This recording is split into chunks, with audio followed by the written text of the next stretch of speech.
Russian officials in Kherson confirmed the advance but said Moscow's troops were moving in. In the east, Ukrainian forces invaded the Russian-controlled Luhansk region.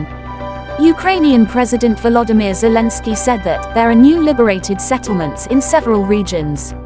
President Zelensky said in his evening speech that fierce fighting continues in many places, but he did not give details. The progress of the Ukrainian counter-offensive was closely monitored and journalists were mostly kept away from the front lines. But in the south, Vladimir Saldo, the head of Russia's Kherson region, admitted that Ukrainian troops had broken through near Dudtshony, a city on the Dnipro River, about 30 kilometers 20 miles south of the former front line. Russians call this river Dnieper. There are residential areas that are occupied by Ukrainian forces, said Saldo. According to some Russian reports, the Ukrainians have now captured Dudtshony. Russian Defense Ministry spokesman Igor Konashenkov said Ukrainian tanks in large numbers were in a deep wedge south of Zolota Balka, a village that marked the former Dnipro front line.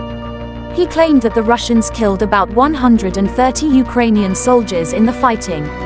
According to Mr. Saldo, 2 Ukrainian battalions tried to reach the Kakhovka hydroelectric plant, located about 70 miles east of Kherson. The power plant is located in the port city of Nova Kakhovka. The Ukrainian offensive targets the supply lines of up to 25,000 Russian soldiers on the west bank of the Dnipro, Reuters news agency reports. Meanwhile, Kievan forces continued to advance in the east, which saw them slowly push into Luhansk. The province was annexed by Moscow last week and was previously under almost complete Russian control. On Saturday, Ukrainian troops recaptured the important city of Lyman in the east, near the border with Lugansk province. The Russian army turned Lyman into a logistical base. Russian mediation troops in Luhansk reported that Ukrainian troops pushed a few kilometers into the Luhansk region.